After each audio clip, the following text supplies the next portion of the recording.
আসসালামু আলাইকুম। কেমন আছেন সবাই? আমি এখন টরন্টোতে এসেও কিন্তু আপনাদেরকে ভুলতে পারছি না। আর ওই যে কেমন আছেন সবাই, ভালো থাকতে হবে এবং ভালো থাকার জন্য আমি যেই সব কথা বলি খুব ছোট ছোট ব্যাপার নিয়েই কিন্তু ভালো থাকা। যেমন এই মুহূর্তে আমি ভালো আছি, আমার ছোট বোন বলুন, বান্ধবী বলুন বা ওয়েল উইশার বলুন, এভরিথিং শি ইজ জয়। তো ওকে নিয়ে আমরা আজকে একটা মলে সারাক্ষণ ঘুরে বেড়াবো, কিন্তু আপনাদেরকে কিন্তু ভুলিনি বলেই আমি কিন্তু প্রথমেই জয় আসতেই আমি বললাম, জয় আমি একটুখানি ভিডিও করে নিই। তো যেটা বলছিলাম, সময়টাকে মনে রাখবেন। সময়টাকে কেন মনে রাখবেন? যে কোন সময়ে কোন মানুষটা কিভাবে আপনাকে হেল্প করেছিল, নাকি আপনাকে অন্যরকম নিগৃহীত করেছিল, এই ব্যাপারগুলো মনে রাখাটা খুব জরুরি, খুবই মনে রাখবেন। এবং ওই সময়টা যদি মনে রাখেন, তখন ওই মানুষটা আপনার সাথে কেমন ছিল, কিভাবে ছিল, কি করেছিল, কি না করেছিল, এগুলি থেকে কিন্তু আপনি ডিসিশন নিতে পারবেন যে তার সাথে আপনি কতটা কি মেনটেন করবেন।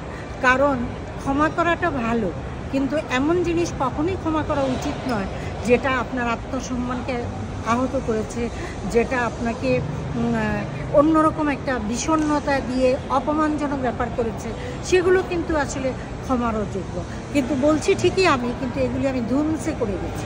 আমি ক্ষমা একটা জিনিস আমার ইয়েতে ছিল না, কিন্তু এখন এই বয়সে এসে এখন যখন হিসাব নিকাশ যোগ বিয়োগের টাইম, তখন কিন্তু আমার এখন মনে হচ্ছে যে না, আসলে এটা মনে রাখা দরকার। এবং অবশ্যই মনে রাখা দরকার যে ওই সময় এই মানুষটা আমার সঙ্গে ছিল, ওই সময় এই যেমন আমি টরন্টোতে আসার পরে, এখানে এর আগে আমি 5 বার এসেছি। তো আমার অনেক বন্ধুবান্ধব, অনেক মানুষের সাথে কিন্তু খুব ভালো যোগাযোগ, বাট এসেই কিন্তু আমি জয়ের সাথে যোগাযোগ করলাম। কারণ কি? সেটা হচ্ছে ওর সাথে আমি মেন্টালি খুব ভালো ফিল করি, কোনো ঈর্ষা নাই, শুধুই ভালোবাসা। সে আমাকে যে খুব বেশি ভালোবাসে এটা আমি বুঝতে পারি, এবং বুঝতে পারি বলেই সবার আগে ওকে এসে নক করি। ঠিক তেমনি আপনিও যখন আপনার খুব ভালো লাগার মানুষ, ভালোবাসার মানুষ বা আপনাকে যে কেয়ার করছে তাকে যখন আপনি বুঝে ফেলতে পারবেন, তখন কিন্তু খুব ইজি হয়ে যাবে আপনার চলাফেরা, খুব ইজি হয়ে যাবে আপনার মানুষ নির্বাচন করা।